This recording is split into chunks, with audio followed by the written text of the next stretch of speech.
Thank you for attending the Kentucky Public Pensions Authority's Leave Balances webinar. My name is James Isaacs, and I'm a retirement benefit consultant within the Division of Member Services. Joining me today is a KPPA representative that will manage your questions within the Q&A forum.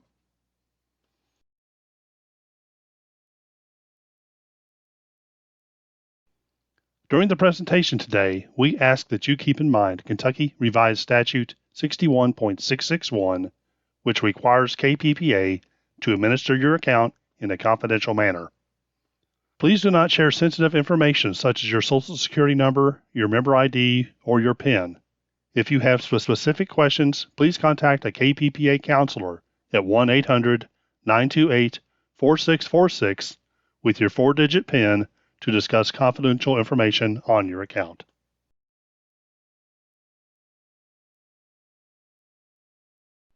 During today's webinar, we'll have a high-level overview of how sick leave is accumulated, the different sick leave types, and how sick leave can be used to enhance your benefit or even allow you to retire earlier in some circumstances.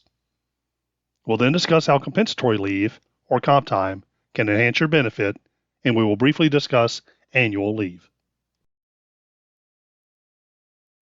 At the top or bottom of your screen, you should see a Zoom toolbar. On that toolbar, you should have the options to click Reactions, Raise Hand, or Q&A, and at the far right-hand corner of the toolbar, you'll notice there's an option to leave meeting. If you're having technical issues during the webinar, or if you need to leave the meeting at any point throughout the presentation, simply click on Leave Meeting to excuse yourself.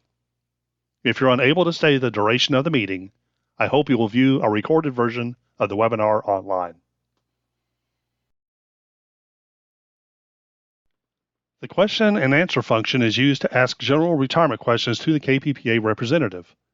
Please do not share confidential information in the Q&A forum, in the chat room, or when asking questions live at the end of the webinar. Q&A is the preferred method to communicate your questions, as it allows our staff to answer them chronologically, and it ensures that no question goes unanswered. While we encourage interaction with the KPPA staff, we find that oftentimes we will answer your questions throughout the presentation. Therefore, it's helpful to jot down your questions and ask them at the conclusion of the webinar if those questions go unanswered.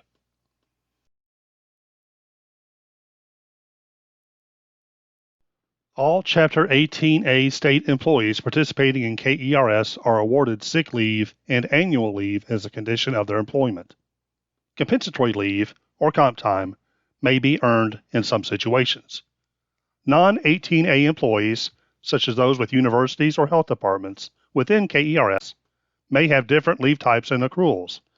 They are not covered by Chapter 18A or the state personnel policies. CERS agencies also have their own personnel policies concerning leave accrual types and how they are used. Many of these do not impact retirement. In these instances, we advise you to contact your HR to learn more about your leave balances.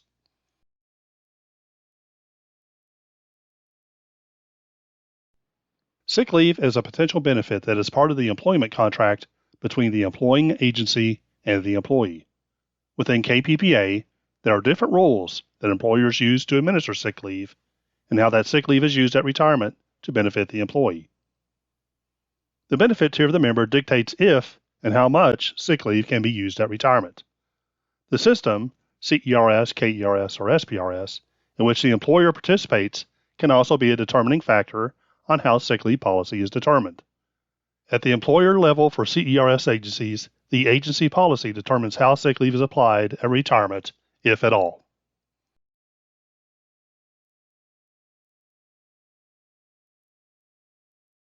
For Tier 1 members, there is no statutory maximum sick leave limit for KERS employees.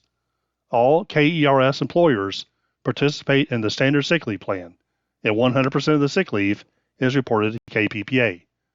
This same standard exists for SPRS employees.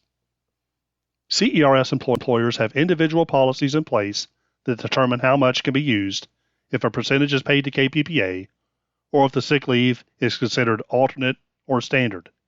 You should check with your agency's HR for your employer's policy if you work for a CERS agency. Tier 1 members can use sick leave to determine retirement and health insurance eligibility, as well as increase their monthly benefit. While the employer policies concerning sick leave do not change for Tier 2 members, the KPPA procedures for sick leave change for those employees. There is a statutory maximum of 12 months that can be used, and it can be used only to increase the monthly benefit after a member is eligible to retire. It cannot be used to determine retirement eligibility, nor can it be used for insurance vesting.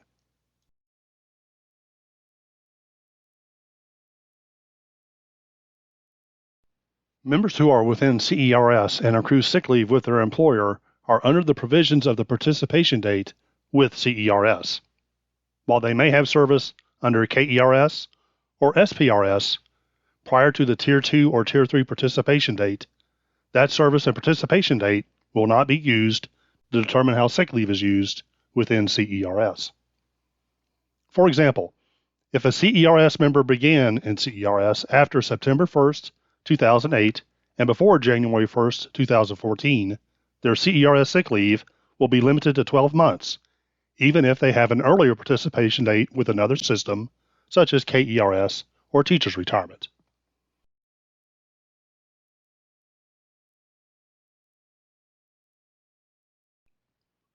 Along the same lines, if a member started with another retirement system before January 1st of 2014, making them Tier 1 or Tier 2, but their initial participation with CERS is on or after January 1st of 2014, the sick leave accrued from the CERS position would not be reported to KPPA, as it would be considered Tier 3 CERS service.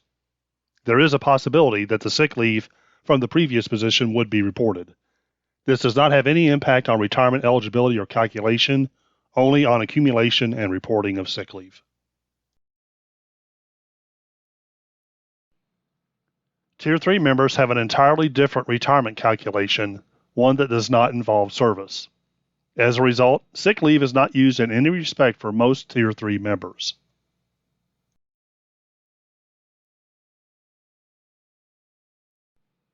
However, effective July 1st, 2023, Tier 3 members who retire from the State Police Retirement System shall receive an employer pay credit equal to an amount determined by multiplying the member's hours of accumulated sick leave upon termination of employment by the member's hourly base pay.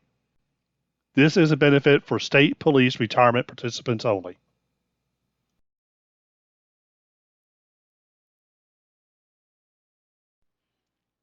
There are two types of sick leave depending upon your employer. The first, and most common, is standard sick leave. This is used by all KERS agencies, Kentucky State Police, and the majority of the CERS agencies that do report sick leave to KPPA. In the standard sick leave plan, the hours of sick leave at termination are converted to months, and these months can be used in the retirement calculation. As this does impact retirement eligibility and the payment amount, the employer is billed for the actuarial cost of sick leave after retirement.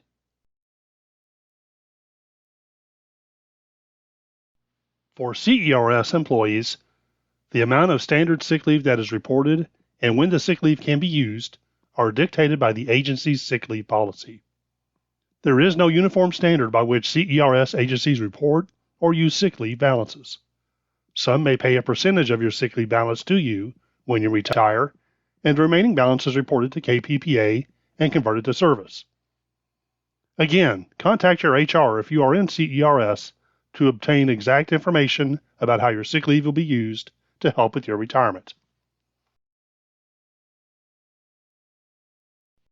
A small number of CERS agencies participate in the alternate sick leave plan. In the alternate sick leave plan, the days of sick leave at retirement will have some percentage paid to the member, and the percentage paid is reported to KPPA both in dollars and in service. The money paid to the member will be put into the final compensation at the time of retirement. The additional service reported will be converted to months and added to the overall retirement formula. As a result, alternate sick leave can impact the retirement in two different ways. As you can see, there is a chart that is used to determine how many months of service you are eligible to receive based on either days or hours of reported sick leave service. For every 21 days of sick leave accrued, you receive an extra month of service. Due to rounding, the first month requires only 11 days to receive a month, so it is every 21 days after 11, 32 days, 53, 74, and so on. For Tier 1 KERS and SPRS employees, there is no maximum amount.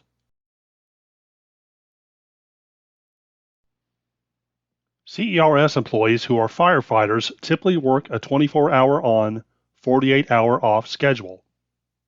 They need to have 10 days of sick leave to receive a month of sick leave at retirement. As a result, every extra 10 days will add another month. Most agencies cap the sick leave in this situation to a total of 6 months. All state agencies and some CERS and KERS agencies report the sick leave monthly to KPPA. In these instances, the sick leave reported will be used in estimates and in member self-service. If your agency does not report sick leave to KPPA monthly, you can add it yourself in member self-service. There will be a field on the first tab of the estimator. At the time of retirement, the employer needs to certify your sick leave on Section H of the retirement application. Once we have this information, we can use it in your actual retirement calculation. If your retirement is processed without your sick leave, or it is processed with an incorrect amount, we will correct during the post-retirement audit to the correct amount, which is done after your retirement date.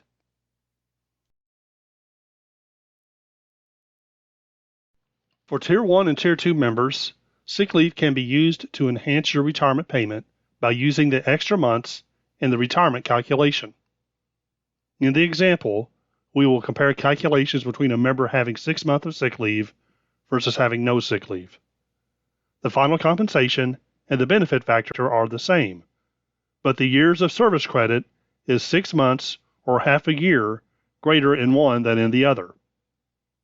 The final compensation is $29,340 multiplied by the benefit factor of 2.2% multiplied by 27 years of service. This equals an annual basic benefit of $17,427.96 or a basic monthly benefit of $1,452.33 per month.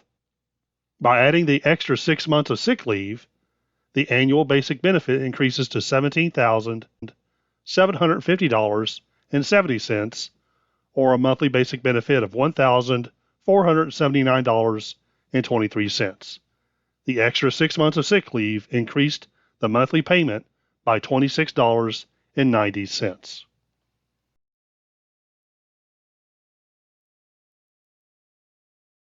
Here's an example of how alternate sick leave works for a Tier 1 member. On the left side, we have the final compensation of a member before applying sick leave. The last year worked is year 1, having only 1 month of service. It is assumed the member is retiring August 1st, and these wages represent July. The final compensation amount is $57,321.32. On the right, the member has been paid for 30 days of sick leave, which represents 1 month of service. As a result of the alternate sick leave payout, 1 month of service has been added to the highest year. Additionally, the payout of $6,750.72 has been added to the salary of the last year. Now, we recalculate the final compensation, and the new amount is $57,795.06. In addition to the new final compensation, 1 additional month of service will be added to the basic benefit calculation.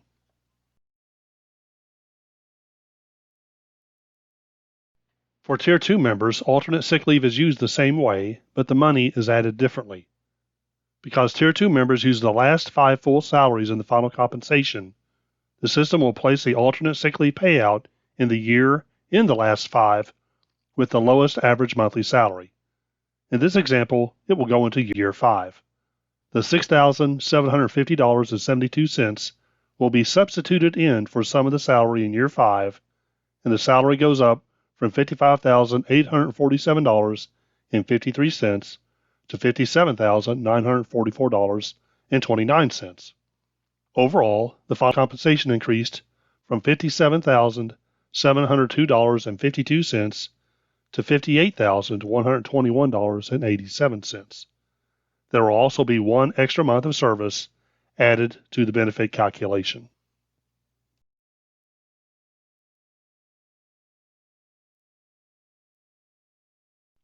Accumulated sick leave can also be used to reduce the early retirement penalty. In the example, we see a Tier 1 member who is eligible to retire because they have more than 25 years of service. Without sick leave, they have 26 and a half years.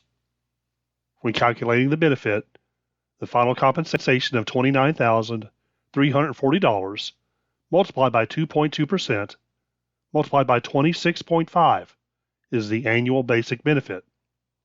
However, there is an early retirement penalty included, which is 3.25% because the member is 6 months short of full retirement. Beneath that, the member uses 6 months of sick leave to eliminate the early retirement penalty. $29,340 multiplied by 2.2% multiplied by 27 years is $17,427.96, which is $878.66 more per year.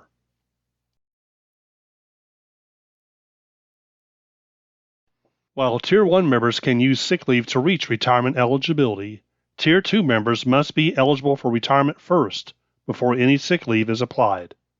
It can then be used to enhance the monthly benefit or reduce any early retirement penalty.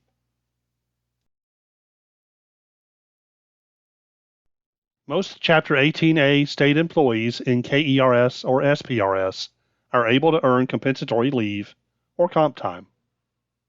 Employees can accrue up to 240 hours of compensatory leave, which is defined as any time physically worked beyond the prescribed hours of duty.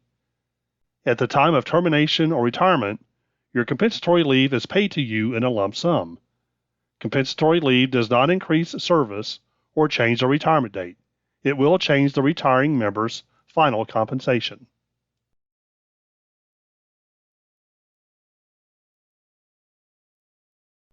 For Tier 1 members, any payments for compensatory leave at termination or a Block 50 are considered creditable compensation and will be included in the salaries that determine your final compensation. A Block 50 is a lump sum payment of 50 hours of compensatory leave if the member should exceed 240 hours. While Tier 2 and Tier 3 members are paid for compensatory leave at termination or via Block 50s, these amounts are not reported to KPPA as creditable compensation and will not be used in determining retirement benefits.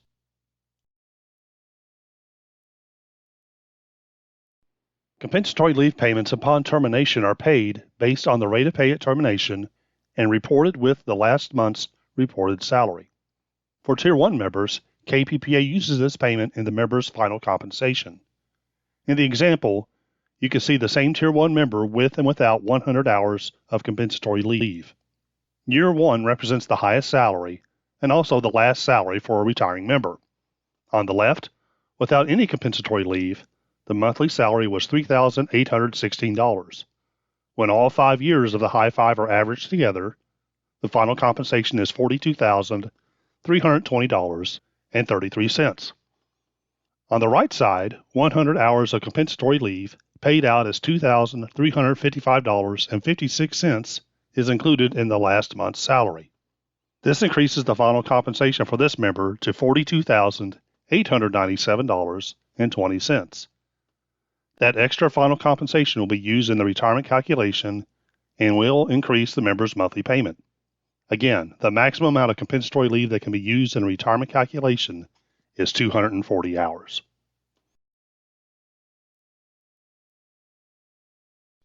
We receive a lot of questions about annual time, vacation time, or PTO leave. In any instance, this is considered a fringe benefit of employment and is not used to determine retirement eligibility nor enhance your benefit. Any funds that you are paid at termination for annual time or PTO is between you and your employer and should not be reported to KPPA.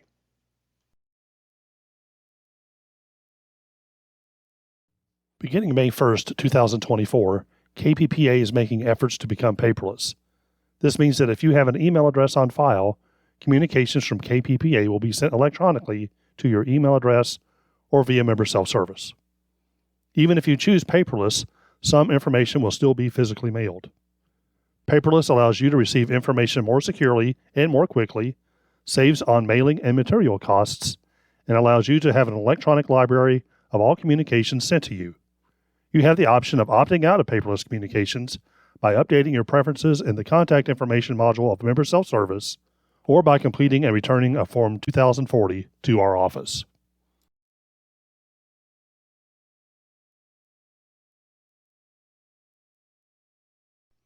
Our legal notice concludes the Leave Balances webinar. We'll stick around as long as we need to answer your questions within the Q&A forum. This presentation, of course, is intended for general information reference only, so if you do have specific questions regarding your account, please contact us at 1-800-928-4646. On behalf of myself and the other KPPA staff, we thank you for attending today's webinar.